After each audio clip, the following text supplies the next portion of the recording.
one's for Brian.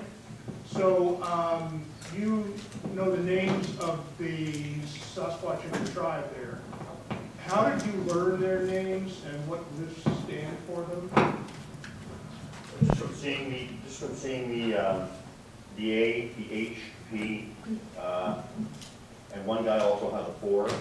And Tom has a deeper communication with him than me. He has the mind speak happen a lot. I have had it, but I'm not as advanced as him in that. So they have told him the names or whatever, and from what we've seen and from the messages that we've seen and how they've combined it, the gloves and with, you know, in almost sentences sometimes, and just things that we just recognize that they just gave us the knowledge of.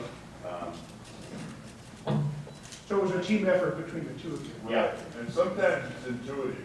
When you see something and it just comes into your mind. Where's that mic? Oh, use the mic, guys. Thanks. Yeah, sometimes it's just intuitive. It just, if it's meant for you, you know what it means, type thing. And it took us a while. This didn't just happen. We, you know, there was some experimentation. Does this, you know, is this who you are? And Brian, he caused me a couple of sleepless nights during the early parts of this thing, and he caused me to get my earwax cleaned out more than once too. By some of the things that were going on, but it was a long, slow learning process, just like learning to read in the first grade. Okay, now of the 18,000 pictures that we have, we probably know the meanings to 20. And most of those are signature or direction type glyphs, just general categories. Let me just quickly, that one I talked about yesterday when I said there was the 3 signatures and my signature in there as well. Well, those were the signatures were the A, H, and P, and those are, you know, like what I said, what the message was is we're connected, you're under our protection, we're family kind of thing or whatever. Those 3 initials of those individuals that we know kind of confirm that too. So it's just like, you know, when you see something so often and it just becomes clear. It's hard to explain, but You recognize it. yeah. Thank you. Okay, I've been camping by myself with my dog on the Tilton River. I live in Monster Rock, Lewis County. And I have a good friend that owns property on the Tilton River. So every summer, we set our tents up in June and take them down in September. So I can go there anytime I want to. Well, one day when I went down there, I found a footprint. So now I know they're there. So what's my next move? What do I do after this? I've got a print, I know they're there. What's my next move? What should I do? Talk to them. Let them know who you are, why you're there. Let them know what you want to know. Okay, And then listen. okay, Okay, remember, we have 5 output devices on our body. 4 of them are for input, 1 is for output. okay, Use them in that ratio. okay. Thank you. Some more answers, and you may have a follow-up question. Okay. So also, you know, just like with your human neighbors, food does a lot.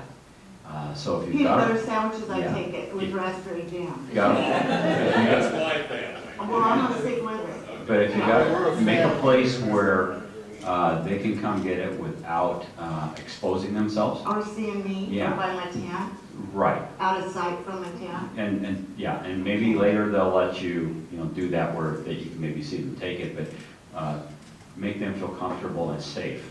Well, I play guitar, so I know that they know I'm a good person. You got it made. In my opinion, you go with a real open mind and try to leave all your troubles back home and just have your concentrate on the open of the spirit of the trees and the surroundings around you. And I do that, yeah. That's, in my I think opinion, I got a visit one night, but I'm not quite sure, but my dog let me know that whatever it was he chased off, he wasn't gonna stay out there, he wanted back in the tent. thank you. I would find a quiet place, a place you feel comfortable with in your woods or whatever, or in your Okay. woods, and meditate, think on them. Okay, Just let them know that you know that they're around, and that, talk to them, you know, I like, might wanna add, they did start logging across the river over there, kinda up on the hillside, part of it, just a bit of it. So I was wondering if that might have, made them not wanna come down there anymore, or, generally they watch that kind of oh, stuff. do they? Okay. I think that, yeah, that's what I've experienced. I'd say be predictable, pick a certain route to a certain place and continuously use that route every time, and observe every single thing.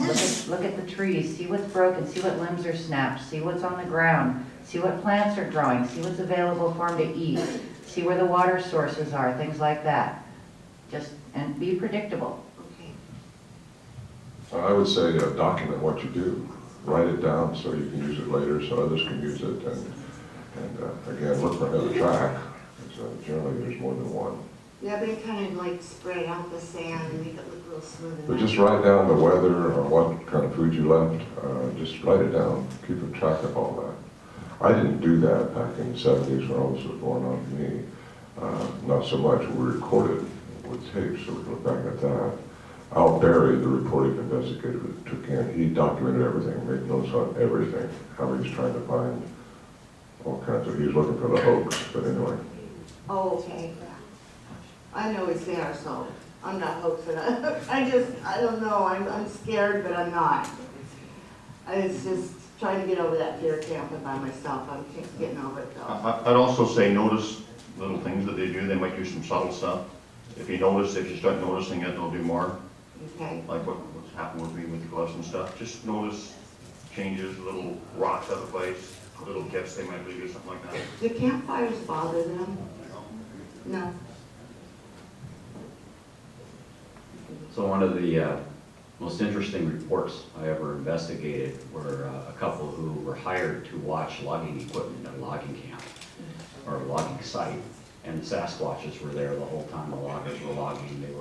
They would watch at night. The Sasquatches would go up and maybe mess around. I think that's why the loggers hired these people, because the Sasquatches would go in there and mess around with the equipment. So they just want to make sure there was a human around. So I think they may not like it. We really don't know for sure, but they're used to it. You see it all the time. We have a lot of people having to do that my way because of all the logging too. So. One admonition on food, and it's one I follow religiously. I don't leave anything with high sugar content. Okay. I agree. Yeah, they don't have dentists. Right, right. And the last thing I want to come upon is Sasquatch of the tooth? yeah. No kidding. Okay.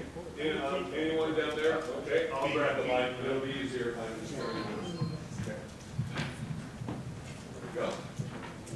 Yeah, just to follow up, all these guys are absolutely correct, as Mark, of course. One of the things that I've been told that I follow religiously is when you go out there, you have to have a very, very deep respect, and it starts with yourself. Oh, I always have. They really, really get what you are, and they understand who you are better than you do when you go out there. So when you go out in the woods, just remember the deep respect, because they need to be respected. And that's what they want from us, is respect for them, respect for yourself, and respect for the woods, because that's their home. If anyone had someone come to the door and knock on the door, it's like I said in my presentation, you wouldn't want them just to barge in.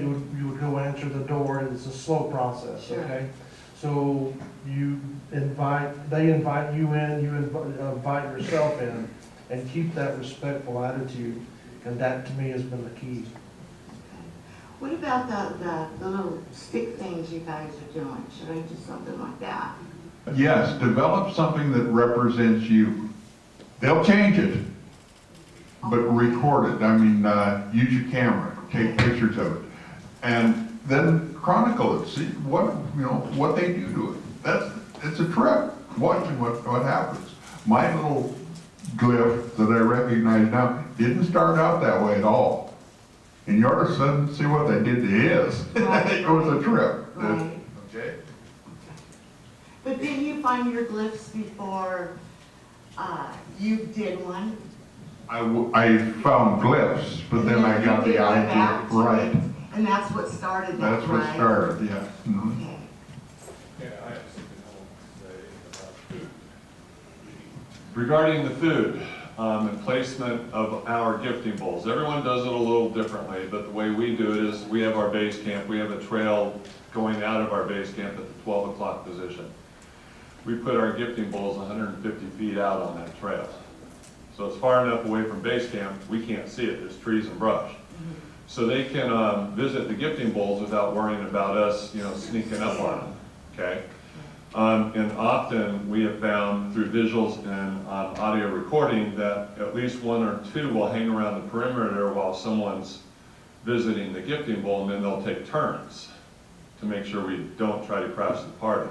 So they never travel together, they travel spread out in the same area? They're around the perimeter and they take turns visiting the gifting bowls and munching on something. Oh, okay. And the reason why I know that is because I had audio recording going on in base camp, and for 2 nights, I took a digital recorder and taped it on the top of the egg carton and flipped the lid over. So I could hear them taking turns visiting the bowls, sitting their butt down on the ground and...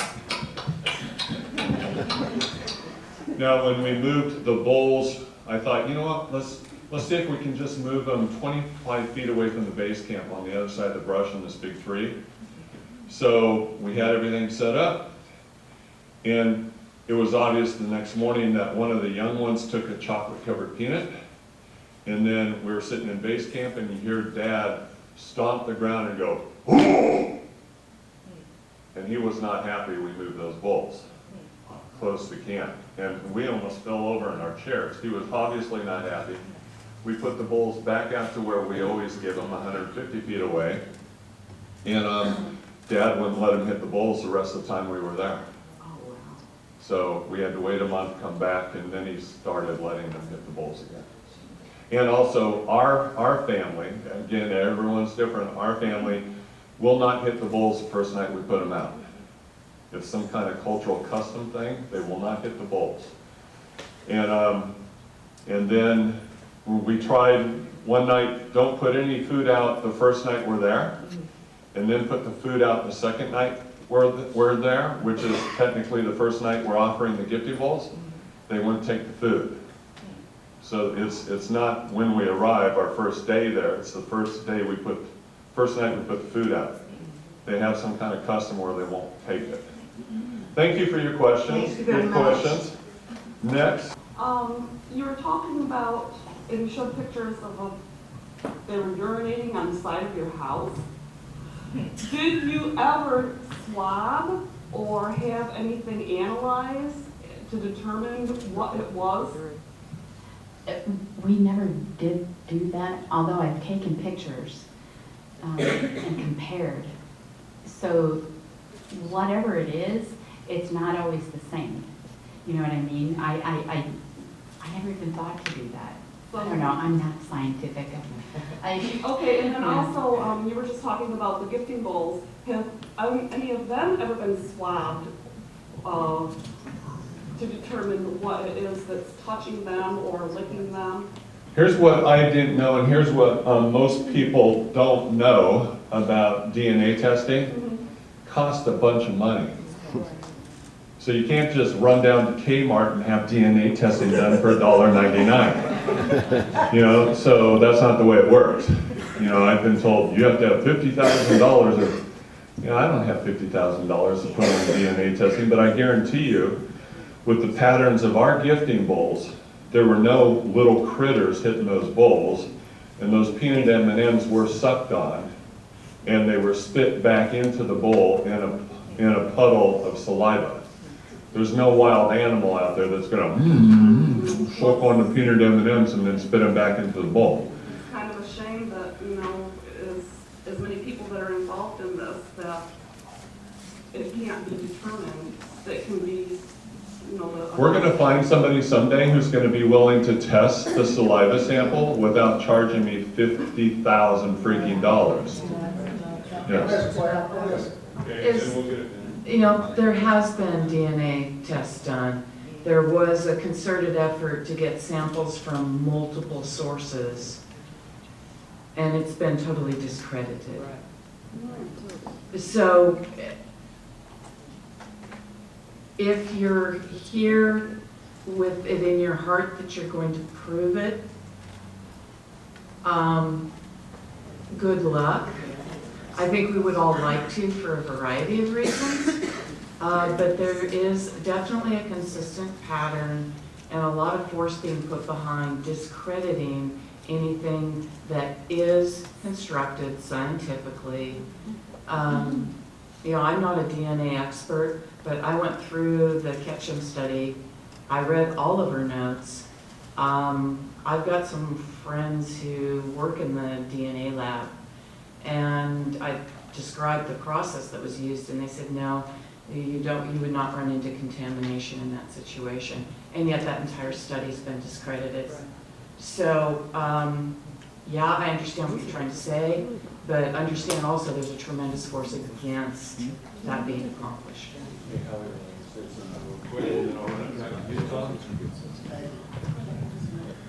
Well, what Tom said yesterday, you know, he hopes the definitive proof never comes out because you don't want the government controlling anything. And then I think, Scott, you said something, you said something about that. But what you were asking with your voice, you get this DNA evidence or this proof, and that used to be my complete thinking when I watched Monster Quest, and this guy put a board out there one day outside his yard with nails sticking out of it, and the creature stepped on it and had an outlining of a footprint, and they got some blood and some DNA, and supposedly they tested it, and it was in between a man and an ape or whatever it is. And that was always my thing, get that picture, get that tape. You said yesterday, even if they got that picture or whatever, no one's gonna believe it, because with all the misinformation and everything on YouTube nowadays. But now with my experiences out there, I mean, I don't need DNA, I don't need photographic evidence. If you are still a skeptic or you don't believe or you want to prove it, so that I would say get out there, take some of the advice of all these great scholars and Dr. J, and I'd say go out there and be part of that experience, and you're not going to need a DNA test.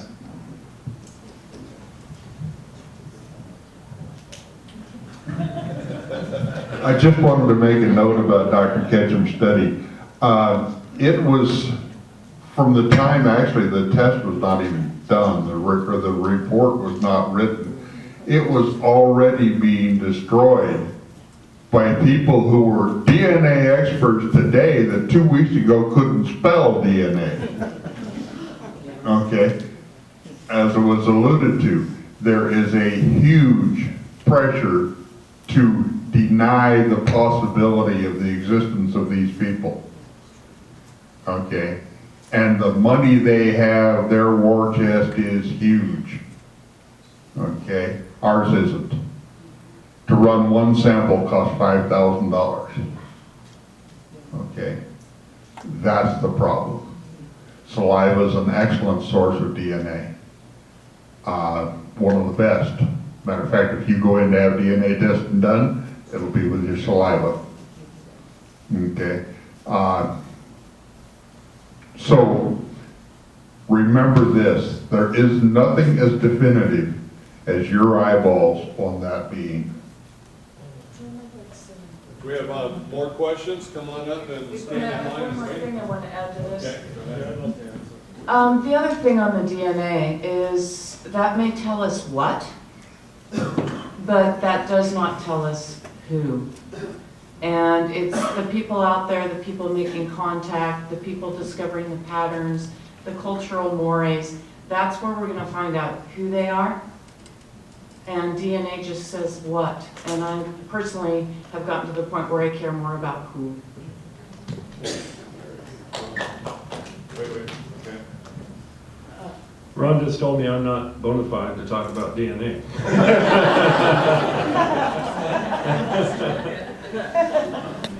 But I disagree with the Ketchum study. I mean, I disagree that it's been discredited. It's been discredited by people who, like Tom says, have the money to put a lot of stuff out and create a controversy over it. I've read the study. I think it's valuable. I think it's good science. But I also think that in the future, as more DNA studies will be done, and I'm sure there will be, that will be the true test. Because if everything comes back the same as what was found in the Ketchum study, then that's going to be a verification overall. And if it keeps coming back like that time and time again, then at some point in time, we have to accept those results as the truth. That's from a non-bona fide expert. Okay, next question, go ahead. I'll make a quick note about the DNA. I work at the Closer to University. the mic, please. I work at the University of North Dakota for many years in research. And when we took samples, you have to be really careful with contamination. So it's not just going out right in hairs, or you got to be careful how you're processing that before you even submit it, because it won't be good. Now my question is I lived in Michigan and I did some Sasquatching out there, and we saw a lot of the stick structures, and all the time we saw those weren't as big as what we're finding now. But what I'm finding now, and I'm curious about, are the mounds. Every mound that we've seen has a small tree to the same spot in the mound. The mounds are perfect in shape. They haven't been touched or in any way. So it's obvious that the circumference, everything is just carefully mounted. And we did, the first one we came across was a big, huge stick structure. And there was 2 mounds, 2 different sizes. And we thought maybe it might be a burial ground, but we weren't sure. We were very careful in how we handled everything around it. We didn't want to disturb anything. But now we're finding that when we're coming across these structures, we're finding these mounds, and they're all identical with a small pine tree growing the same corner, identical. How large are these mounds? Well, let's say, I'll use the word. Some of them are like here. I know I can't do that. Some of them were about this high, and their circumference is perfect. And well, I was a craftsman, so I can't without stepping away from it. I would say probably maybe about 4 to 5 feet wide. The one, maybe about as high as my hip. The next one, a little far away from it, was just about 3/4 the size. Let me offer an explanation for that, and this isn't definitive, I don't know the area you're looking at. Yeah. But just south of us a ways is an area called Mima Mounds. Okay, Mima Mounds is an area where the Wisconsin Glacier period ended. Okay, it's just this side of Centralia. And here's these perfect mounds like you described, every one of them with a tree growing in it. Right. Okay, those are drumlins. Now, what are those? When the ice is, do you ever take an ice cube, a large ice cube, and leave it, set it out, and let it start melting, then turn it over? It's cup-shaped. Okay, these glaciers were very heavily laden with sand and soil. So the glaciers ended at that spot. Okay, that ice started melting. Now remember, this ice sheet was a mile thick at that point. When it started melting, it created these cup shapes under the bottom of the ice. Those are called, and then this material would settle out. Okay. Those are called drumlins. In that soil, all the topsoil has been moved out by the glacier. So it's just a rocky base. But each of those mounds is soil that's come down. We stole all of Canada's topsoil. Okay, that's why the tree grows there. It's got soil. Well, the thing about these is that they're into the forest. There's always a huge structure, a mammoth structure. I mean, 20 feet high. You know, the trees are destroyed because some of the trees have been rooted back into the ground, taken out and put back in, and they're beautiful, beautiful artwork. But in the areas that we find, there's nothing else around them except for 1 or 2 of these. Right, like I said, I'm not there, I haven't seen it. That is how they do their graves. That's what I was wondering. Okay, but they're generally much larger than that. Okay, okay? And they'll have rocks the size of these tables stacked and a tree planted right in the middle of it. If you didn't know what it was, you would never guess. Well, what I found so strange is the same kind of tree, almost identical. They look all identical in different areas that we found. And there would be like one, or there would be two in different sizes. And I went over the tops of them. We were very careful with them. I mean, it's just like they've been polished off. They're just identical. And in nature, you don't find that. I just can't believe you find that anywhere in nature. I mean, there's nothing falling on them except for pine cones and things like that. And I was wondering if maybe someone might know if it might be a burial site. I'd like to come see. You're welcome anytime.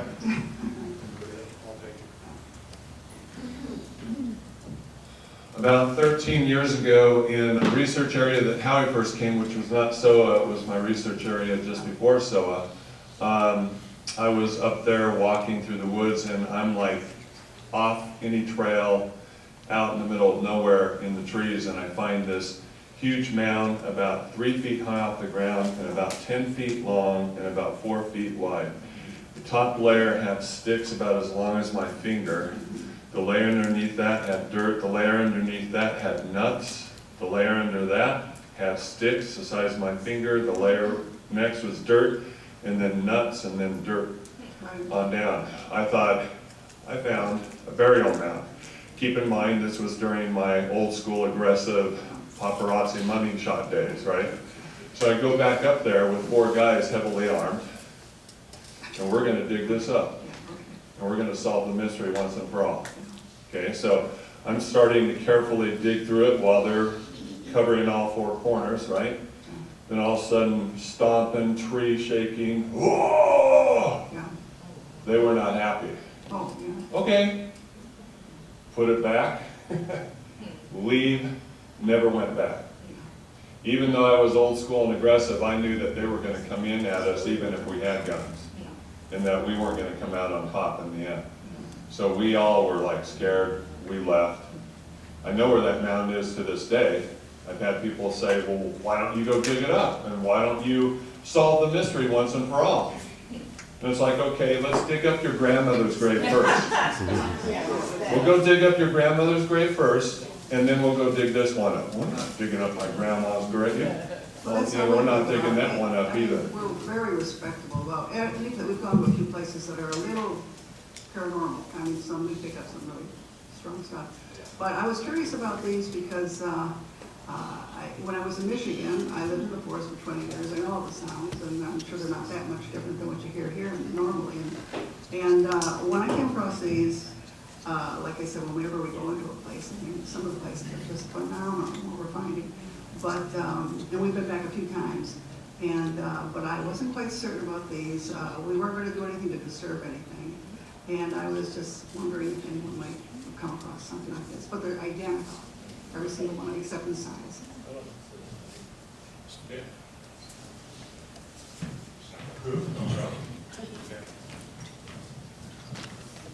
Do you have cell phone service out there by chance? Well, I never use it when I go out there, so. Okay. I was gonna say, you can download EMF meters on your, on these smartphones Oh, that we good. have. Yeah, And okay. if you have any type of service out there, bring up that app.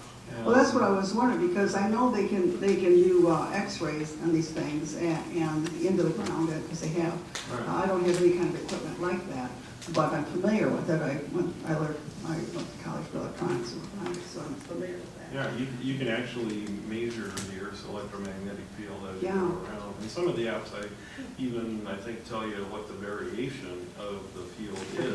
Yeah, how strong it is, how strong. in different areas probably so And too. I try something like that, see, or even compasses. Yeah. See if compasses do something strange. too. Yeah, well, usually like in a swamp, a compass won't work.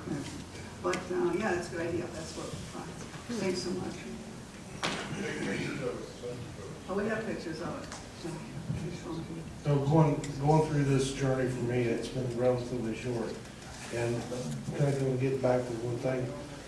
The one thing that keeps coming back in my mind is there are people, and we have to be very, very respectful. That's something that's been, the utmost importance for me. To prove them for myself and to do something like that does not even enter my mind.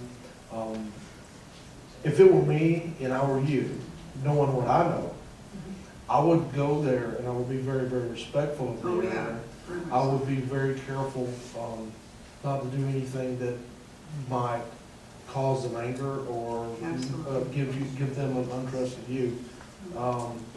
Just be very careful with that, because just like Dr. Johnson just told you, there's some things they tolerate, there's some things they won't tolerate. So I'm just saying, just be very careful of that, and keep in your minds. Well, all of us up here, I think most of us all that I've met, we've been where you've been. I was there when I first started. I want them to discover, I want them to be known to everyone, because I felt like I was being discredited by everybody that didn't believe. People would tell me you're crazy, so I wanted it for myself. That's not the case anymore. I know. I know I've for been in sure. research too many years I don't need to get somebody's TV show.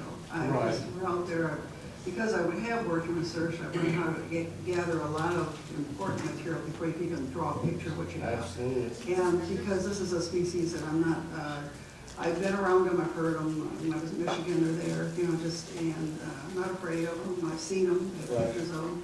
And I just think this is something that people should become aware of, show much respect for. Absolutely. I've never felt threatened ever. Yep. And I think they know when we come in and go. And, Absolutely. Yeah.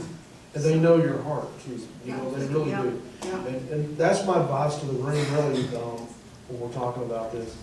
If you guys would go out there and have that respect, if you have it in your mind that you're gonna go out and you're gonna get evidence and you're gonna disprove them, you may not get that much evidence, you may not get that much interaction with them. You go out there and just, you want to learn more about them, you want to, for them to help you understand who they are, that's the way to do it. Yeah, there's a frequency, you can feel it when you're in the area, especially one particular area, it's real strong.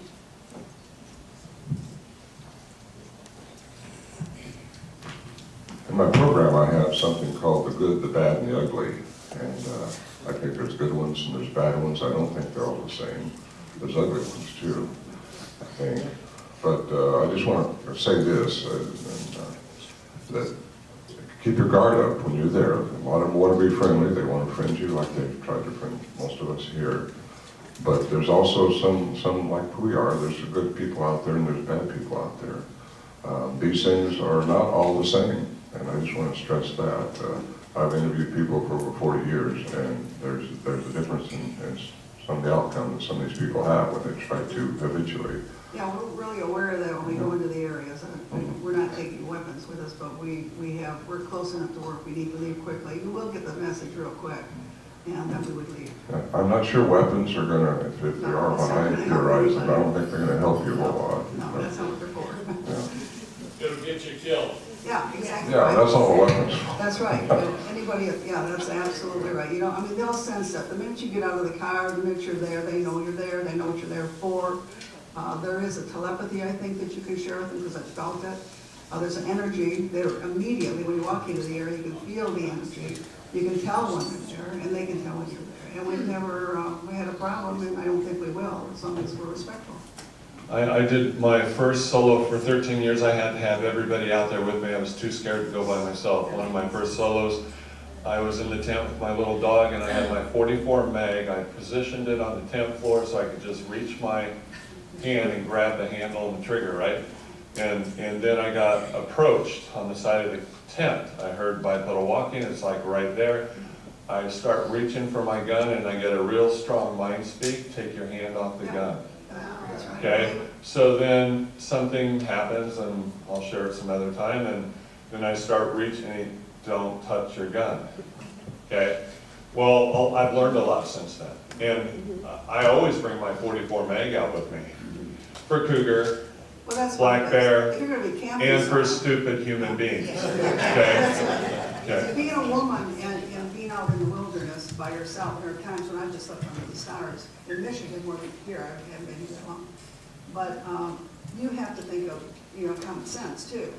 You can't be just out in the middle of the wilderness by yourself, because there are idiots out there. And it's not that I flash around a gun with me, but I do have one. And it's just that, like I said, if you're out there and you get enough experience, you just use common sense. And you're in an area that's their home, not yours. And there are other predators out there that can hurt you. So these people say, well, I wouldn't have you kind of go out in the woods. Well, if you're going out in the mountains and you don't have some kind of protection, then you're just foolish. When you go, when you go in, do they greet you with a feeling? Oh, you feel an energy there. I mean, And it's a loving kind it's a of, positive feeling. We've yeah. never felt threatened. well, they want to befriend you, and if it's positive, that's what I've experienced. I think they don't, we're not in there looking for them. We're in there searching. Okay, this question is going to be for anyone who wants to respond, but I did want to say that this has been a great conference. I've learned a lot.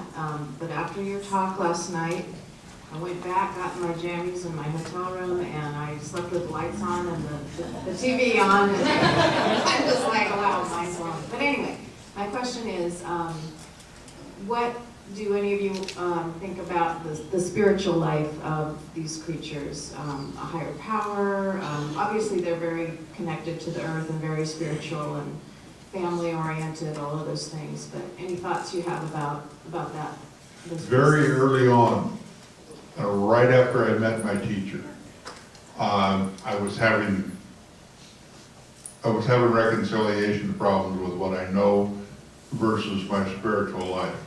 Like I alluded to yesterday, I hold a priesthood.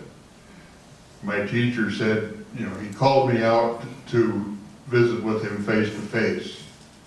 And when he does that, it's important. He said, I know you're having trouble reconciling your priesthood with what you're learning. Know this, we have the same Creator. We do the same work. And from there I asked him, I said, well, what about Christ? Christ is the Savior for mankind, not for us. Do you have a Savior for your people? That is not for you to know at this time. Okay, so that's what I know. At that time, it solved my problem with it, and I haven't had a question since. Yeah, great, thank you.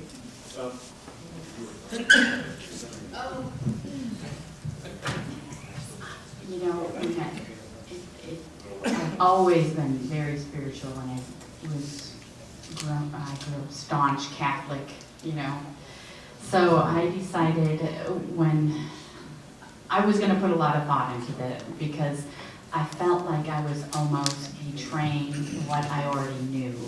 And so that kind of felt icky to me. But I don't know if it was just something that became more clear, but I started to have more of an understanding. And I don't go to church. My church is here. And I started to think about that, and I respect anybody who does, have the little bit of religion that they go to, all the churches, but then I started to think of it as a big half dome, and that there's the Creator, and that all the things that He has is all under that same umbrella, just kind of swimming around, and then I thought, because everybody can't be wrong, whatever they think of the Buddhists, the Catholics, that it all must be the same Creator, and only whatever we make sense, the man has, separated all this out. I think that it's more of a root in spirituality where you got to just think of that. And so to me, I think of Sasquatch and all those little things coming from that same umbrella, but we all have a Creator.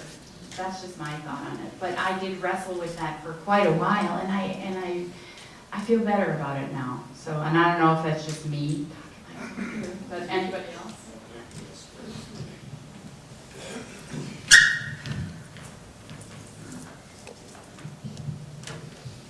Yeah, working close with Tom and Arl, they really helped me out understanding your question.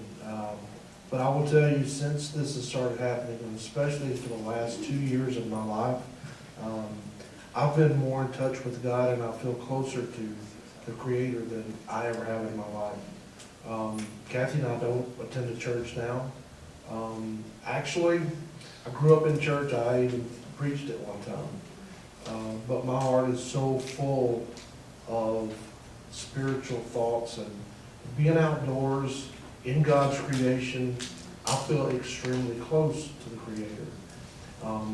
And the love and the respect that I have for myself has grown more in the last couple of years than it has in my entire life going to church. Are they spiritual? I absolutely do think they are. Because just knowing what I know now has brought me to a place in my life that I needed to be at that time. And everything happens for a reason, I think. And we're all connected. We're all connected spiritually, whether we want to be or not. It's the ones who want to accept that. The ones that want to accept that can be in the same place.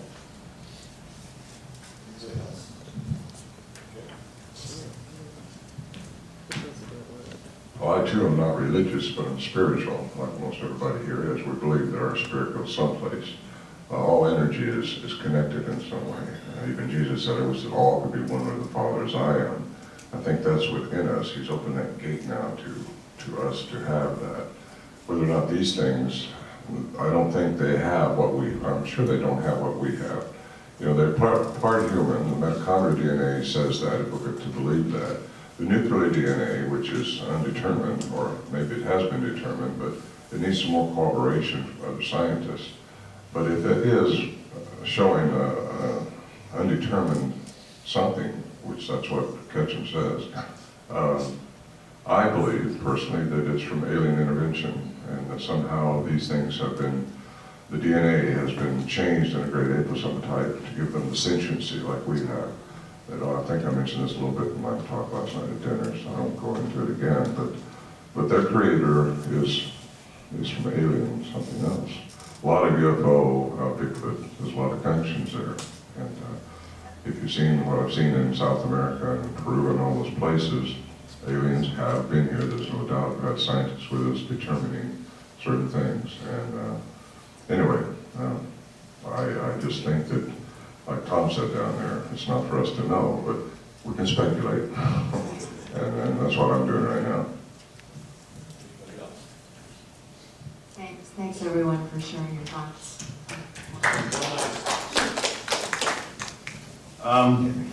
Tom's mentor and somebody who's helped myself and Keith a lot, Arla Collette Williams, she says that everything in the universe is connected. And I think that in 2 or 3 years that I've been out there, I just kind of have that understanding. You just kind of know. And I think that they give you that knowledge kind of too, like they teach us, Sasquatch. And like Ron said, I guess there are people, there could be good ones, bad ones, and different ones, but what they've given me has always been positive, the ones that I know. And they can give you an absolute love that just feels like a universal kind of love that you really can't understand. It's hard to explain, but I do think we're all connected. They certainly connect you with a sense of wonder and awe and some of those very spiritual kinds of, they do connect you, your experiences seem to connect you with a sense of wonder and awe and joy, and that's a very spiritual experience. Well, they open up your mind and your heart, for sure. And you just seem to know things. I know and feel this. I'm not sure how I got the information, but definitely change it. Great. Thanks very much.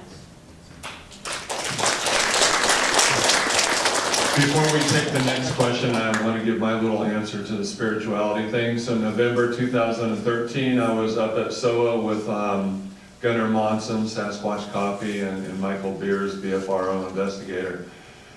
And they were sitting back in the chairs by the Suburban, and I was working the perimeter with my cell phone camera and the music. And I was playing North American Indian music with drums and singing and going back and forth from 9 to 12 to 3 to 12 to 9. And when I got back over at 9, and I was lighting up 4 juvenile belly crawlers 5 feet behind the berm of the side of the road who were looking at my video screen, totally fascinated by the phone. They didn't care that I could see them. But what happened I shared about the portal last night, so I might as well share about this. What happened about 40 feet back into the trees, I saw two translucent beams that were both about 7.5 feet tall, that you could see the head, the shoulders, the arms, and the legs, but you could see right through them. They were a white light, and there was like dry ice on a Broadway stage, you know, off the ground. There was light coming from them along the ground, and it was lighting up the whole area. And then I felt this peace in my heart and the strongest sense of unconditional love I've ever felt in my life, ever. And I was just standing there soaking it in, and I wanted to walk up the berm and right past these belly crawlers to these two beams, but I didn't want to upset my belly crawlers. So I just stayed here, soaked it in, then they just kind of, like a light switch, boom, gone. Light was gone. And I walked back over to Gunnar Monson and Michael Beers and sat down and started crying tears of joy and started processing with them. And they were, again, back away from that side of the road, chairs against the car, and they said, we saw that area light up. We saw it light up. We just couldn't see what was lighting it up, and it wasn't the moon. And then we saw it turn off. So is really interesting. It's a very spiritual place.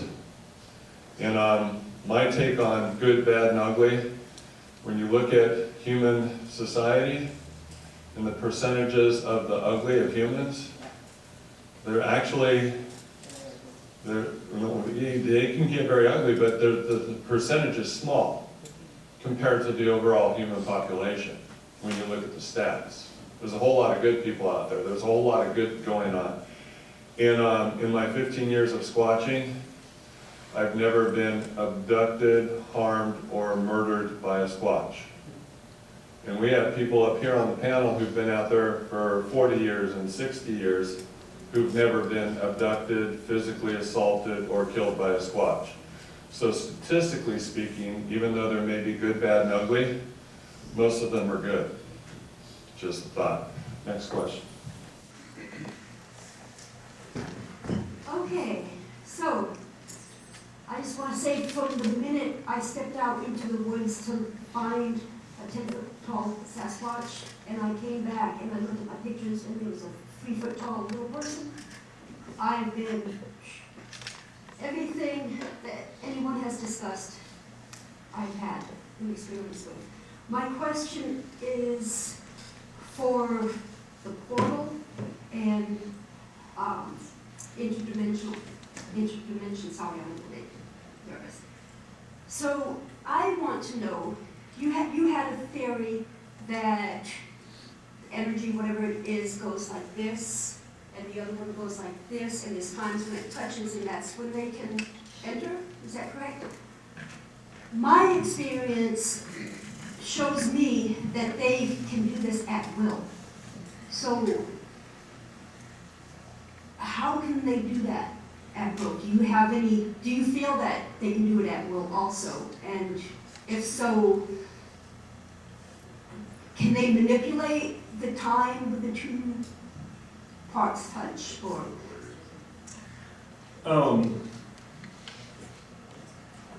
Ron just said everything is a wave, and all energy in the form of electrons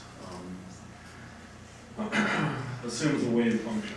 So, like I said, imagine if you toss a rock out in a lake and all of the ripples that go out, that's what these waves look like. They're waves of energy. And these waves of energy have peaks and they have valleys. And sometimes believe that occasionally these dimensions, which they think are stacked up on top of each other, they're just right here, the next dimension, are also waves of electrons. And that when these peaks come up like this in our dimension, sometimes a valley of the other dimension, they just kind of cross over with each other. And in quantum physics, they'll call that a cancellation wave. But also, some scientists believe that that could open a portal or make a thin veil between one world or one dimension or another.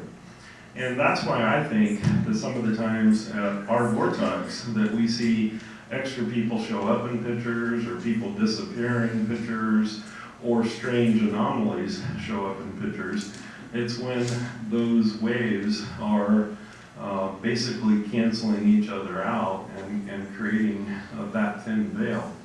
As far as do the Sasquatch have the ability, I kind of think they do. And if they're not accessing another dimension, then they're definitely cloaking themselves using a form of energy so that we can't see them. And as far as the portals go, I believe in the portals. That's one of the reasons why I bought the Montana Vortex, was to study the possibility of interdimensional portals. And the Blackfeet call it a place of no return. It's part of their oral history. At some point in time, somebody disappeared there and never came back. So far, we haven't lost anybody, but in our portal studies, we have had parts of our body disappear where we couldn't see them when we crossed the line of energy. And it's actually been recorded. I wasn't the one that recorded it, and the guy's been trying to sell us the recording now for a number of years. He started asking around 100,000. I think he's down to 20,000 now. But we've only had that happen one time where we could actually record somebody's arms disappearing as they cross these lines of energy. So, to answer your question, yes, I think they have the ability to open portals and open the electromagnetic field. And I think they're really a high vibration a being that has a very high electromagnetic energy. Thank you. Just quickly, I would also explain the reason our batteries sometimes go dead. It seems like there's energy going on of some type around these creatures, the use of energy. Scott Nelson, I went up to a cryptolinguist to study our sounds, and he was trying to corroborate more of the old sounds that we had. And our batteries, he had batteries that would just last forever, but they go dead. And I had some brand new lithium batteries up there. I opened up when I heard some chatter, and they were dead. Yet the next morning they worked. I was like, how do you do that? Also, a big question is, how does something 10, 12 foot tall not be exposed? How do you not see these things? Anyway, I just thought I'd throw that out. You can keep throwing it out, you know, Tim.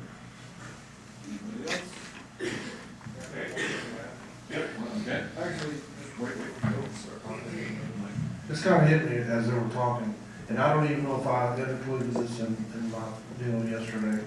When I went face to face with the 10-foot guy, and my wife said when I walked out that I disappeared. I didn't know that I disappeared, but I can tell you that I was not aware of anything around me except for the things that was going on in my mind.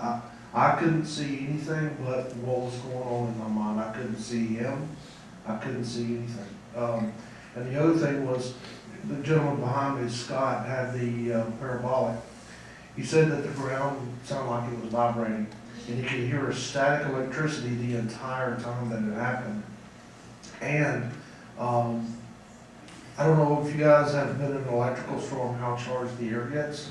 That's exactly like it was. It felt as though that I was in an electrical storm. So there is an energy, for sure.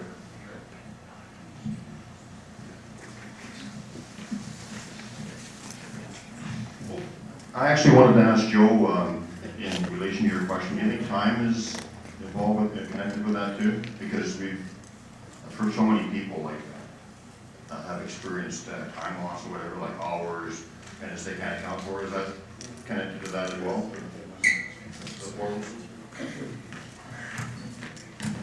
We think it is. We've lost time where we're at, and our digital recorders, they don't do it all the time, but they'll typically record. We use a Sony recorder, I think the same as like Matt does, but they'll record for 4 or 5 hours, and then the next recording number on there is up to like 6 or 7 hours. So where did the time go between 4 and 7 hours, and what did we miss there? But I definitely think there is a time warp.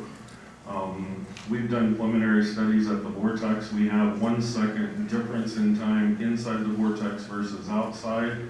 And the Oregon vortex and the vortex in Scotts Valley down by Santa Cruz, time studies have been done there too. And they also show basically 1 second of difference. And in terms of relativity, that's a massive time warp, and all kinds of things can happen in that 1 second. Speaking of time warps, when I was at Alex Menez's conference in Georgia, and one night there was going to be a social, and Cynthia and I were staying at a hotel several miles away from the grounds where the conference was being hosted, and she was too tired, didn't want to go do the social. So I hopped in the car and I started driving. I knew the road, I had it memorized, we drove it a couple times, I was heading to the conference, and all of a sudden, bam, I'm like, where the heck am I? And then it took me 3 hours to get back to the hotel because, and I had to stop and ask for directions, I ended up on the other side of the city, out in the country. And I was like, how did I get from here to over there? How did this happen? It really freaked me out. It was weird. Yes. I was going to say, regarding other dimensions, I don't believe time exists much we know it in our three-dimensional world. Light is the fourth dimension, time, and it's all related together. If everything was dark in here, we wouldn't see each other. So we're all just a reflection. And according to quantum physics, nothing is real until it's observed. How do you get your head around that one? But then the Bible says, faith is the substance of things hoped for, the evidence of things not seen. So you can put those two together if you want to. You know, like Matt said yesterday, either we're all crazy lunatics, we're lying, or something, but this is just a small sampling, people here, of the experiences that people are having out in the field, not only looking at the aspect of Sasquatch or Bigfoot, but UFOs and all the paranormal activity that many of us experienced here. I have tons of people on my Facebook page that are constantly sending me really strange things that are happening to them. And either they're lying or lunatics, or there's something really going on out there. And I think that all of these testimonies here kind of tells you, plus a lot of things that you guys have experienced, that the world's not what we think it is. There's a lot of things there that mainstream scientists are just barely starting to look at and explain. And we're using, or scientists are using quantum physics to try to start explaining that, but really a lot of it is just ancient wisdom. It's things the Blackfeet have been telling me for 10 years now that scientists are just starting to realize, so it's a cool thing. Next question, please. This might be a dumb question, but I'm gonna ask Matt. You're a tall guy like me, so yeah. Do you ever worry that someday, the more you get into this, the men in black are gonna show up? Say you're done. You went far enough, you know, kind of like they did with the UFOs in Roswell, you know, they covered that up. That type of thing. You ever think that will happen? Do I ever wonder if the men in black are going to show up and say, I'm Do I watch too much TV? Okay. Here's my answer to that. You heard me 15 years ago say I saw a Sasquatch. You know I've been researching for 15 years since then. You know I've gone from the aggressive mode during my first 10 years to the habituation mode. I have openly disclosed everything that's going on. I've made it very clear that when you switch over to the habituation mode, that's when you start having more visuals, more interactions, and you start learning a whole lot more. I've shared about portals, I've shared about two beams of light, I've let it all out. Right. So the men in black could take me away, right? Yeah. But they're never going to take this recording away, okay? Unless they take Craig out too. Unless they take my cameraman out, we have this documented, so the men in black can take me away, but they can't take the documentation away, okay? And then we know why they took me away, because it's documented. Okay, thank you. Thanks, Dan. So the vortex that we have is a roadside attraction, and it was a very run-down roadside attraction when we got there. And we spoofed it up. We hired scientists to come in to do research with us, and different scientists come and go. And as we started experiencing more things and people started talking about it, one day we had a black SUV pull up in the parking lot, and we had about probably 60 people on tours, and it had dark windows, government plates on it, and 4 guys got out, and they were all dressed in black. Yeah. They came inside, they bought their admission fee, they went on my tour. They did not participate in any of the activities. They just stood back and watched. They asked very scientific questions. And when they got ready to leave, they came and shook my hand and thanked me for the tour. And I said, hey, are you guys the men in black? And they just kind of laughed and said, we'll be back. Yeah. About 2 years later, we had another group visit us. Same sort of thing happened. They didn't participate in anything, and they asked very scientific questions. And that was the whole time when the Gray Satellite Program was really getting off. And if you haven't looked at the Gray Satellite Program, it's several governments, including ours, that are measuring the Earth's electromagnetic field and trying to figure out where anomalies are and these electromagnetic hotspots are. So, and part of it is electromagnetic propulsion, which NASA and China and several other countries are working on so that we can use the Earth's electromagnetic field to fly around, like the flying saucers that are flying in and visiting us right now. So I think the men in black do exist.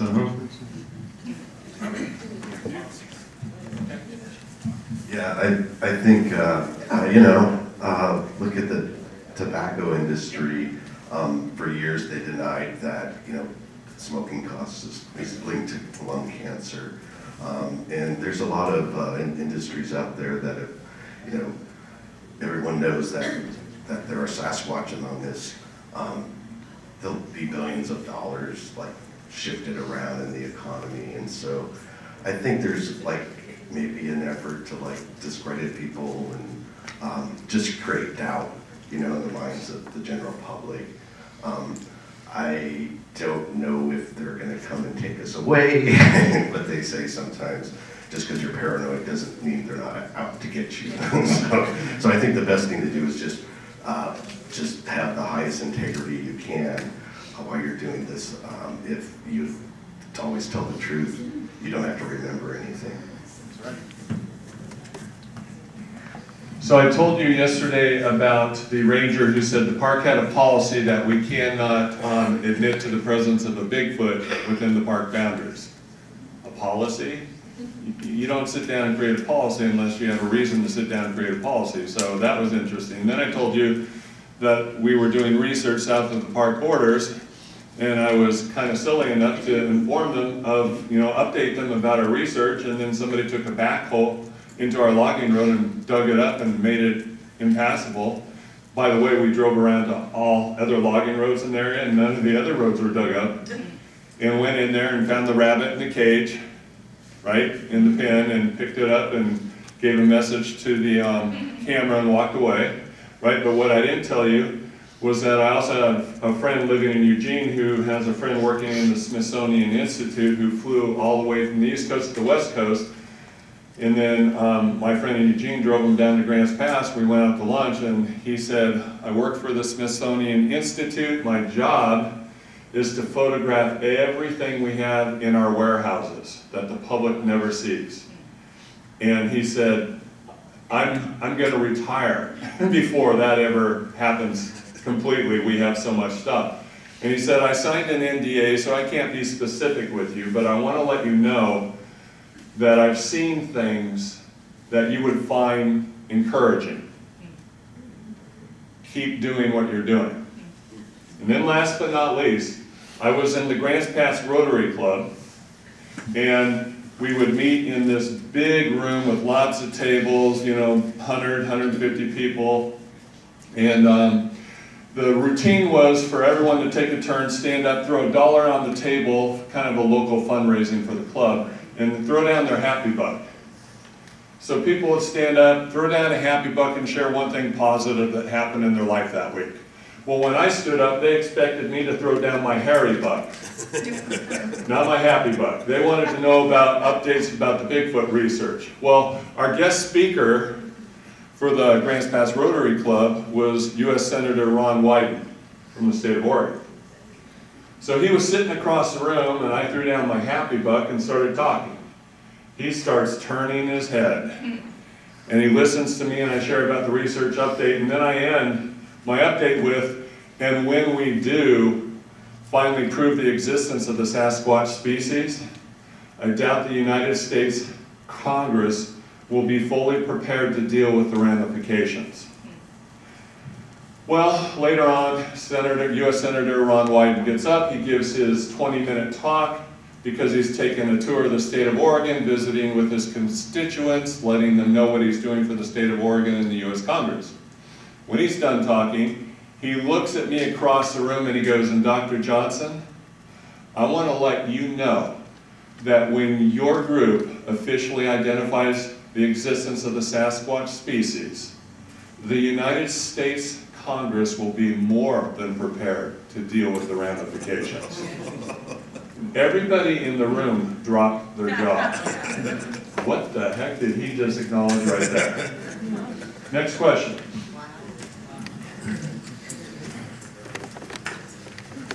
My question has to do with the testimony of the two guests that went with you, Dr. Johnson, to visit your site. And then later, the disclosure that they stayed out for 2 nights because of the impact of the portals on their brains.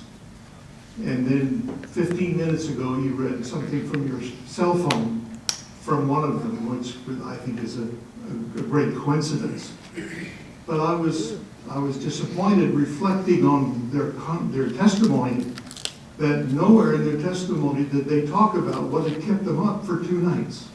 Did you have any idea that they were not going to comment on the portals?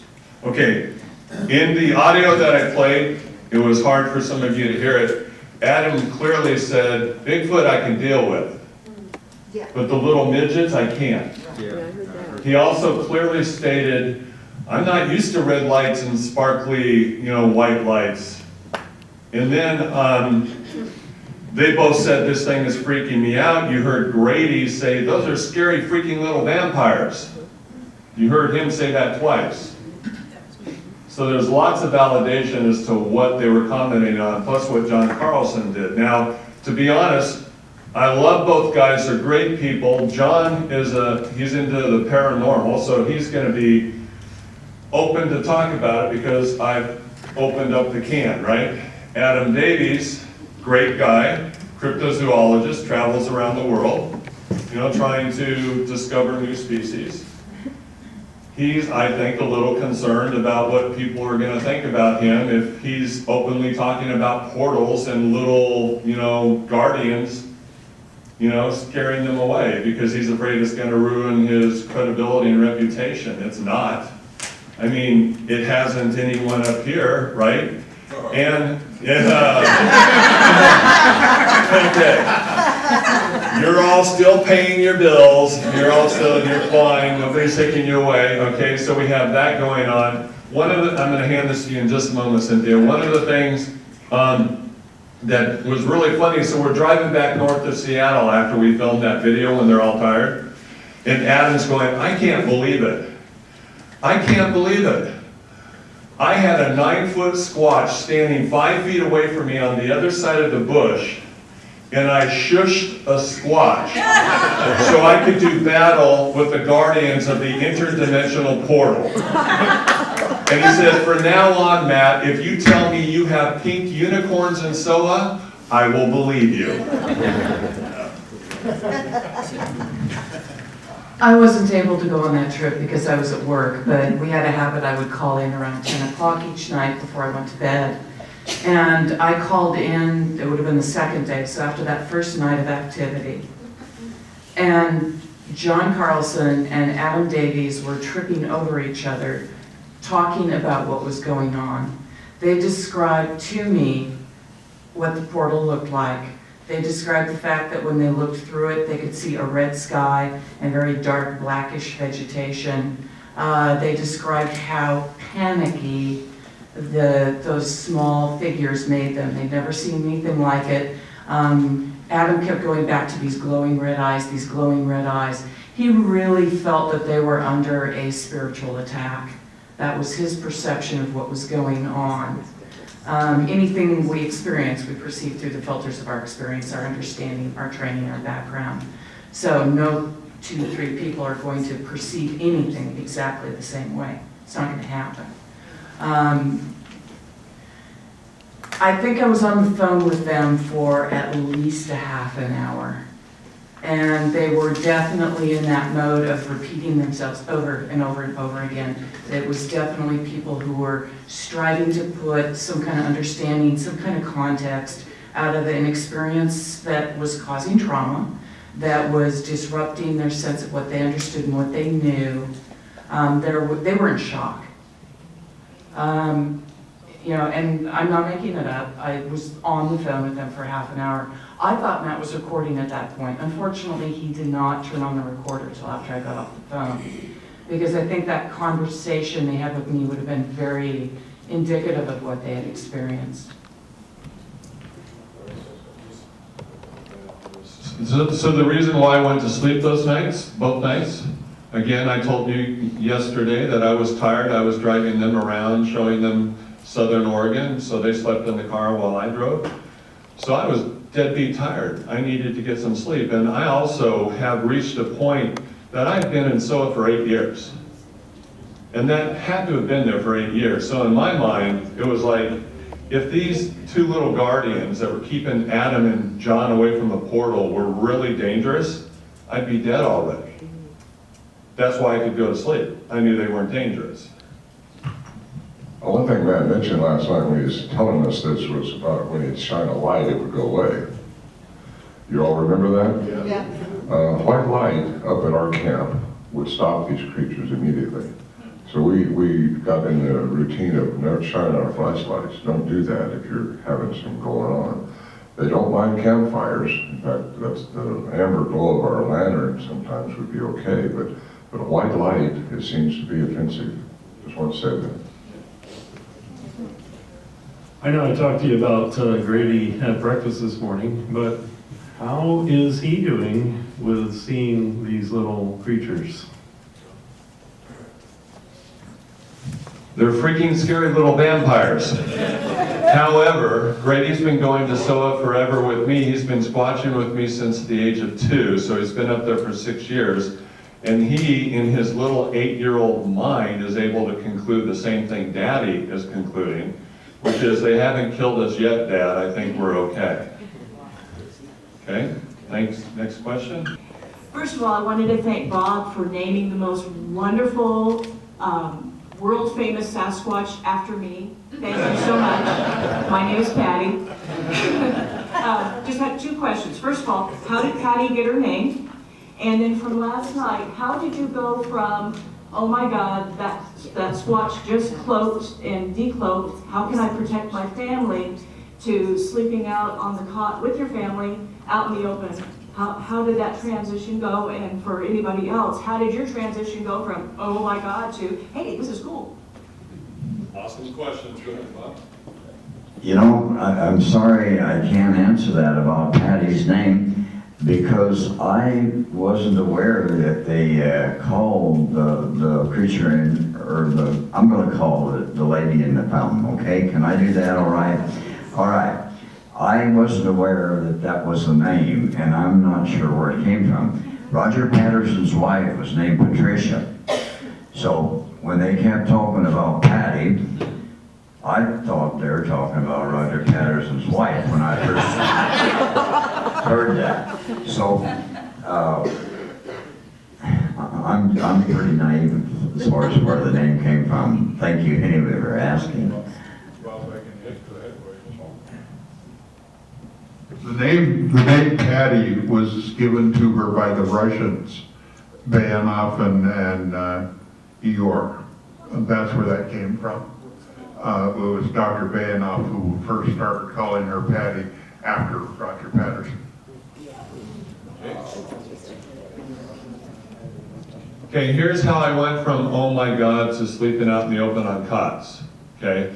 For 13 years, I was scared to death. Even when I transitioned to habituation, I was still scared to death. But I finally realized, you know what, man? Your fear is getting in the way. Your fear is an obstacle. You need to overcome your fear. You need to let them know that you trust them. So I did a solo, and I was out there in the tent, me and Atlas. And so I'm in the tent, and around 2 in the morning, I hear the camp stove about 20 feet away get lifted and put back down, because that's where I anchored the garbage bag. You're not supposed to keep garbage in your camp. I know that. I lived in Alaska for 20 years. But I intentionally keep garbage in the camp in SOA just to prove to everybody that there's no little critters hitting the garbage. There's no bear coming in and hitting the garbage. So anyway, the camp stove comes up, goes back down, and all of a sudden I hear the garbage bag being dragged on the ground from the camp stove all the way over to the tent. And all of a sudden, right in front of the tent. Well, my head is hitting the back of the tent, my feet are hitting the front because I'm almost 7 feet tall, right? So I felt that bag. Atlas was sleeping on top of the sleeping bag by my feet. He runs up to my head and dives into the bag. The garbage bag gets picked up a second time in front of the tent, a third time. And then I hear it dragged across the road, and then I hear it walk away. Well, the next morning I get up, and that bag is tied to a tree. So I'm thinking, they want me to come out of my tent. So I did. And I started sleeping inside my Suburban because that freaked me out. So now I'm in the back of the Suburban with Grady, and I kind of wake up because I thought I heard something knocking, and I fall back to sleep. Well, I record all night long, every night I'm there. That's 12 hours a night. So I have a lot of audio to listen to when I get back to Puyallup. So I'm listening, I hear somebody walk into camp, mess with stuff on the table, and then come on over to the window, knock on the side of my Suburban.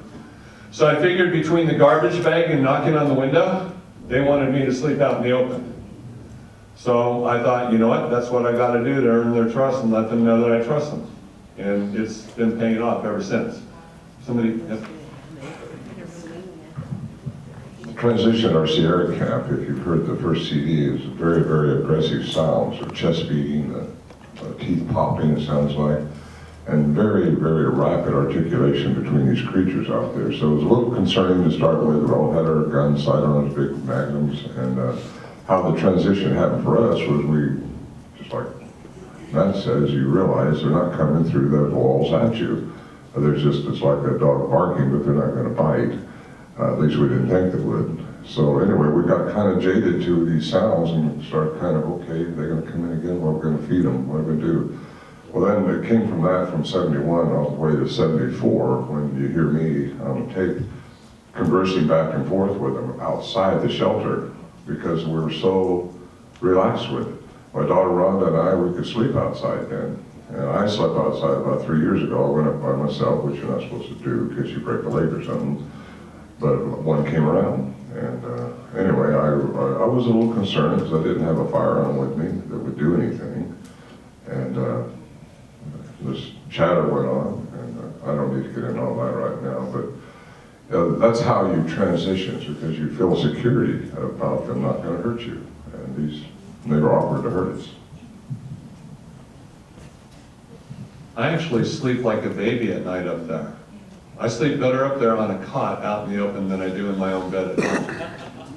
And it has nothing to do with her. She just laughed. It had nothing to do with her. She doesn't even snore at night. It's not her, okay? I'm just saying that they have my back. I know I can go to sleep. I know they're there. But I know they won't let a black bear or cougar come in and get me while I'm sleeping. They won't let that happen. I sleep good. Next question. Good morning, everyone. My name is Sandy, and I am a habituator.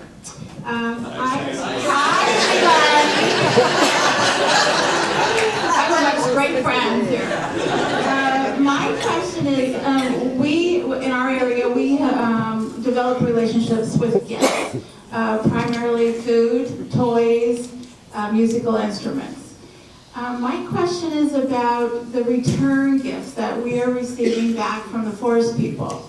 I'm learning about glyphs. We find large ones, and they're very exciting. Now I can't wait to go back and look for the little ones. But to me, so far, a stick is a stick is a stick in the forest. But that's not true. So I'm learning. Let's see, my question is about some of the gifts that you asked for, like you did. You asked for a feather, they brought you a feather. I've asked for a gift that I would recognize, not being specific, but I believe they brought me a gift that I recognized. When they bring you a gift of bones, like Barb has this set of bones that appeared. There are rib bones in the sternal region. There's a vertebrae with a broken rib bone in the vertebrae. Any experience from any of you that have worked habituation sites where bones have been left as gifts? Any possible interpretations of those? I don't know about interpretations, but I do know Johnny Manson bought a house that's kind of out where there's should be squatches hanging around. He's got a place that he's established where he leaves gifts, and he wasn't getting anything back. So he asked him, please leave me something. Next morning, there's 2 deer jawbones there. So it's an acknowledgement that they understood him. You know, rocks don't have value to us, but they might to them. Bones don't have that much value to us, but they might to them. It's just what they have, I think. But there's no way to know until we can sit down and ask them, you know, what's the exchange rate between dollars and jawbones or rocks? That's why I was asking, because with all of the reports that you guys get and go out and research, how often do you see bones being left as a gift?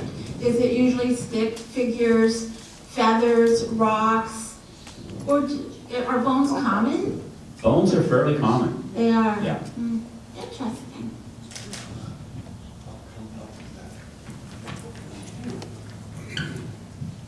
Bones are not common in my area, and we don't see any of the stick glyphs there. However, that one picture of the bones that I showed you yesterday were actually bones that I put out there, and I had been out there like banging the bones together, and I just kind of threw them on the ground, and they laid there for a couple years, and interestingly, no critters touched them, which is unusual because usually when there's a deer carcass around, it's gone within a few months. But it wasn't until this year that we noticed the bones had been picked up and put in that triangle formation. One small bone had been put in the middle, and there was a bunch of deer hair there. I have asked them for a sign one time when I wanted to know, is it okay? I actually asked him, is it okay that I come down here and that I have these experiences with you? And I couldn't, at that time I said, move this bush over here if it's okay, and nothing happened. And then I thought, well, I'll tell you what, just leave a rock on the trail so I know.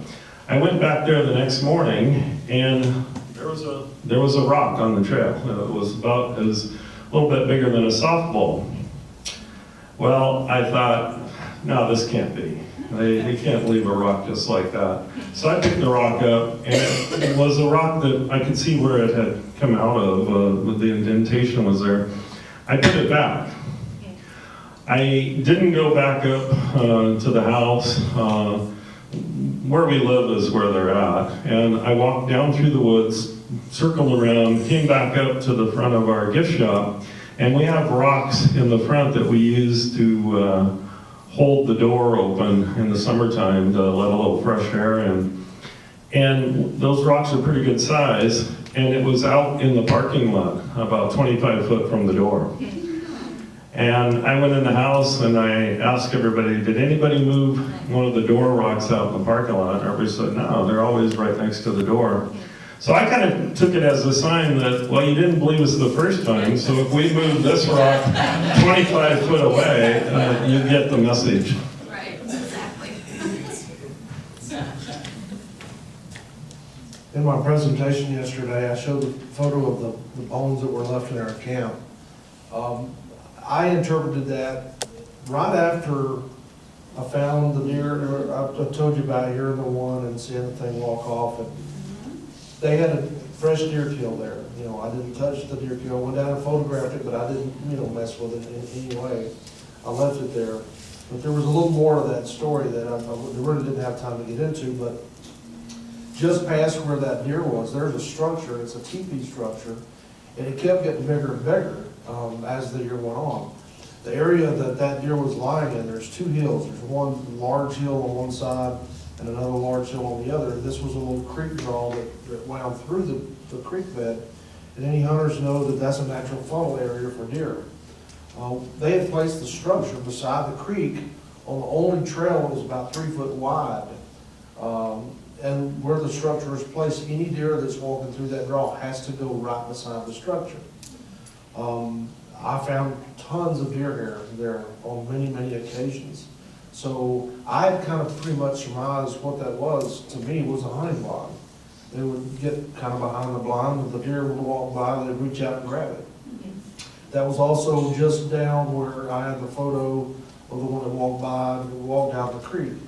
When I found all of that, and I was kind of putting two and two together, I found the deer bones stacked in our camp. So that was reaffirmation that that's probably what they were doing there.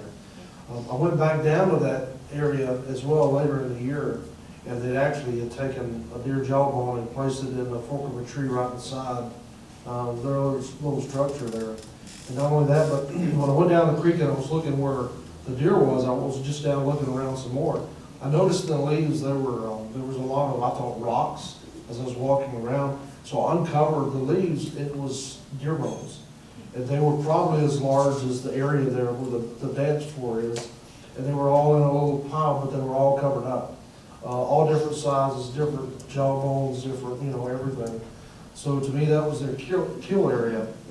So, you know, just that situation with them bringing them up to our camp, to me, was a type of gift. And I was always very, very respectful there. And as a matter of fact, I didn't go back there doing any hunting myself. I left that for them. Very interesting, thank you. Yeah, I don't think I've ever had any bones left, but I did have a dead bird that had been, like, it was brained, like the top of its head was removed, and it was plucked, and it was left on a stump. I set up a solo camp and gone back and forth, you know, hauling my gear down and coming back and getting another load. Didn't notice it when I set up, but when I woke up the next day and went back up to my truck, there's this, on a short stump, there's this like dead bird that's been plucked with his brains out, you know? And you know, I think when they offer you a gift, even if you're like in doubt whether it's really a gift from them or not, you should just take it. And I didn't take that dead bird home with me because it was just kind of too gross. But when I thought about it, it's like, you know, maybe they're like, here's breakfast, you know. And then I turned my nose up at it. They're probably like, God, that guy's stuck up, you know. So just, I think you should accept their gifts, even if you're in doubt whether it's what their gift or not. Lisa, I promise I'd come back to you.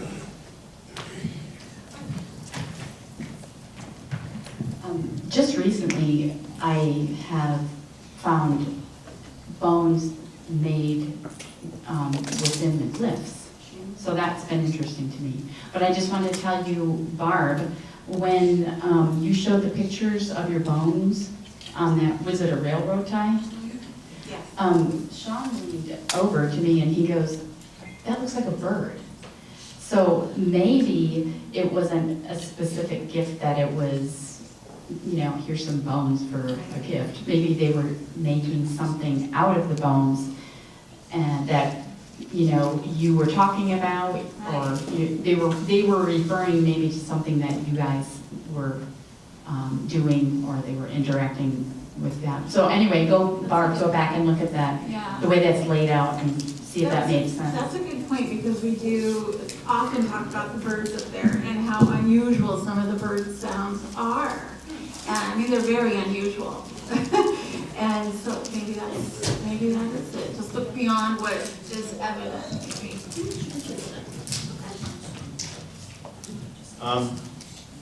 I find that the family up in my area, generally with gifts, they always seem to, like food and whatever, they only seem to take half. Like, it's almost like a sharing thing. As far as gifts go, we live about 50, 60 miles away from the ocean. We've seen seashells, hair, big clumps of hair. And I've received a lot of gift rocks or whatever, so that, yeah, it's an interaction that they like to do with people for sure. Yeah, it's fun. It is fun. Yeah. So, thank you very much. We have 15 minutes left to film, 15 minutes left to film, 2 questions left to go. I want to get these 2 gentlemen up here and our answers to their questions before we run out of film. So go ahead. Actually, I've got probably a quickie yes or no for Dr. J and another question for anybody. Okay. So did I hear you say last night, or did I maybe dream it, that you actually saw a Sasquatch walk out of the portal?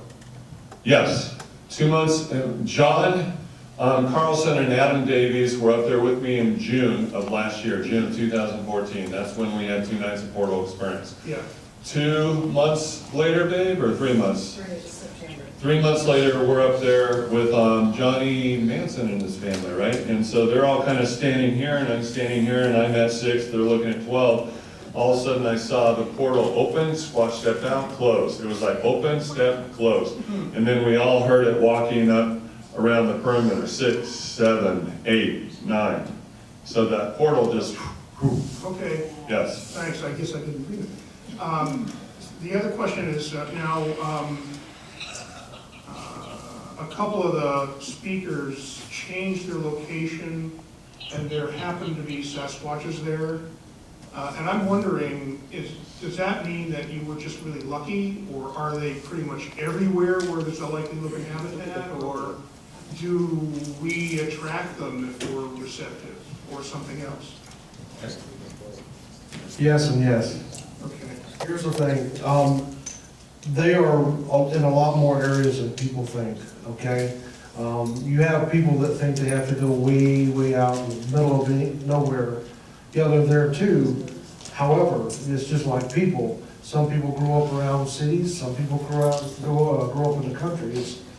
They're comfortable where they're comfortable at, but remember, they do like to watch people. I mean, think about it, I like to watch people too. I go to the mall and sit with my wife while she's spending money on my charge card. I'm sitting out there watching people walk by because there's some amazing things to see. I can just imagine they laugh. Now, one of the things that I learned pretty early on with Arla and Tom is that the Sasquatch have unique abilities, and that they can come and go, and they can show up in places that you would never dream, hundreds of thousands of miles away, actually. All that was kind of hard for me to accept until I've gotten a little further into it. When I moved from the area that we were in Talbot County, just north of Columbus, there were some certain things and some certain sounds and whistles that I would get and I would see, or some things that I would see and sounds that I would get that we didn't have in the next county. We moved down to the Herd County. It was actually a 2-hour drive. That didn't show up until 1 year after we got there. 1 year after we got there, the exact same sounds, the exact same situations began happening again. And I happen to think that it's the same clan that moved, okay? That's the way I believe. And when we moved across the river to this place that we have our camp at, it's 10 miles away. It wasn't hard for me to think, well, when I were not on this other piece of property, they're gonna be close to that area. So when we moved over, they picked right up the same exact things started happening again. Now, we moved back to that original land that we had before for 30 some odd years. Right after we left that property. And yes, I still have things that happen there. As a matter of fact, one of the things they like to do, is they did in Herd County, they do down where we're at now, is like come into camp and mess with things while we're asleep. And they're desperately trying to get my son's attention because he's into the teenage years, and well, he's 21 now, but he doesn't want to show his peers that he believes in Bigfoot. He thinks he'd get ridiculed, okay? But they're trying to get his opinion, or get his attention. So what they've been doing is they've been showing themselves to him as a big orange, red, glowing orb in the woods. He took pictures of it. What is this, Dad? I've never seen anything like this before. It's almost like a flying saucer, just a red glowing orb. That very same night, he seen red lights going by the camper window, and my dad had taken, he was camping with, had taken a trash bag and had tied it up and set it outside the door. The next morning when they woke up, the trash bag was untied. Some of the contents were placed around the camp with rocks sitting on them, and they had taken the camp chairs and turned them upside down. So they're desperately trying to get his attention to accept who they are. So yes, I think they do change locations. I think it was the same ones. Thanks. Yeah, that's a really good question because like I did move from one area to another, but I still go to the first area that I worked because the reason why I switched was just that there was more access to the forest in the second area, and they seemed to be there for a longer period of time, whereas the other area was smaller. There were like trespassing issues that I couldn't like follow them through the forest because I don't want to run into a guy with a shotgun or a tribal policeman or, you know, just or be trespassing on lands that don't belong to me. But I think a lot of it is luck, but the more you do it, or the more you see, the more you train your eye to like look for the signs. And I think everybody here has probably had the same experience. Like, it's like you see one structure and then you'll start noticing other structures because you kind of, like, once you know what one looks like or what to look for, then, you know, you'll start seeing them more. I say yes too, and yes. You heard me talk about the castanet sound, the clicking sound that we had at our camp, and that Bill McDowell and I both experienced on different levels down at the property in the valley. But it was also, they banged on my house a few times, at different times. I even moved my location up to another town 37 miles into the mountains, and you hear bam, bam, bam. And I go out the next morning trying to see what happened. Where did a pine cone bam, bam, bam, or something? I always try to find a natural source of something before I assume it's a Bigfoot. And I can only say that I've had that happen so much. And my daughter has too, Rhonda. She'll have some pound on her house. I want to bring another element here, which I think is our mindset. And I think if you're in a relaxed, unanalytical mindset, you have more of a chance of these things working with you. You can receive whatever they're trying to give you. And I notice that a lot of people have their experiences late at night when they're just about to go to sleep or when they're relaxed, or during the night they get woke up with something bam, bam, bam. And I think it's because we are relaxed, we're not sitting there worried about how we're going to pay our taxes or whatever. Yeah, I say yes and yes too, but I also say that the population density is much greater than what we think. And they could have home ranges where they have their areas that they stay in. They may interact with other family groups, but I think there's far more of them out there. When you look at California, they've done some bear studies, and they say there's 25 to 30,000 black bears in the state of California. And because hunting success has gone down, the number of hunting license has decreased year after year, the population is increasing at 4 to 5% a year, yet not a lot of people see black bears. So that's the same thing. I think there's far more of them than we know.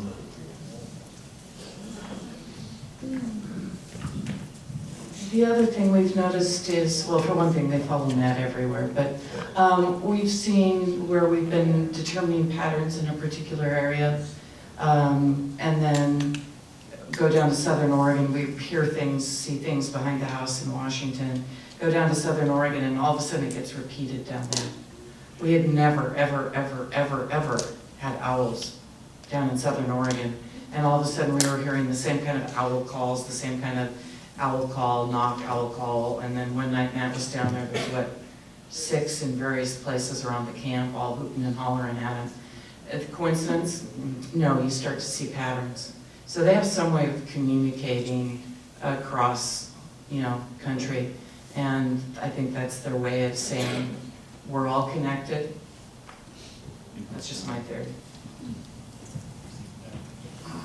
I think if they've got an interest in you, they can go anywhere, follow you anywhere. I've had, like the glyphs or whatever that I study, whatever, I've had them show up all over the place.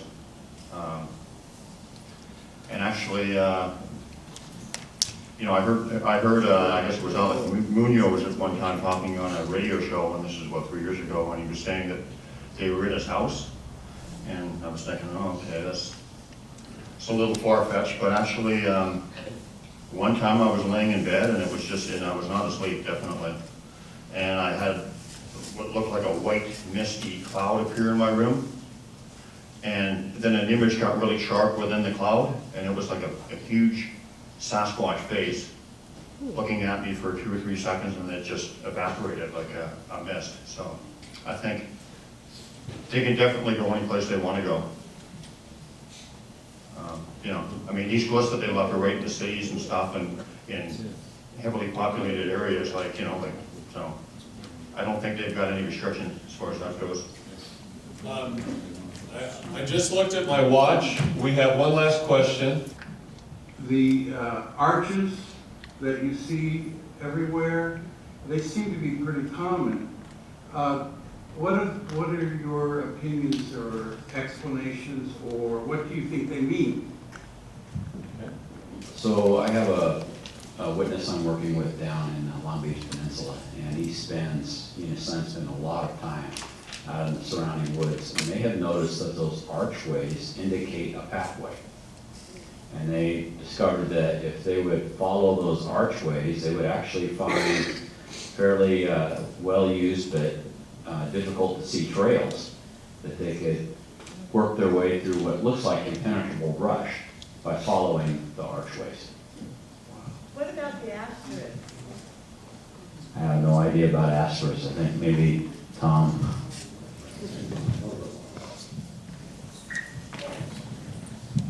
The asterisk actually comes from ancient Indian, pre-Columbian Indian culture, and that is the source of energy in the universe. And I think it means the same thing there. It's a source of energy, and it's quite an important sign for them too. That's a very, very good question. Don't you also think it speaks to what we were talking about, that sign that everything is connected in the universe? The asterisk is kind of a symbol of that, right? To me. Yeah, I see applications of that too. It's a connection sign. The one that I was talking about yesterday that I couldn't show you the whole glyph is certainly that way. It's an interconnected thing. It's a sign of transition from the young to the old, and how things are interconnected as they go. Very, very important glyph. Okay.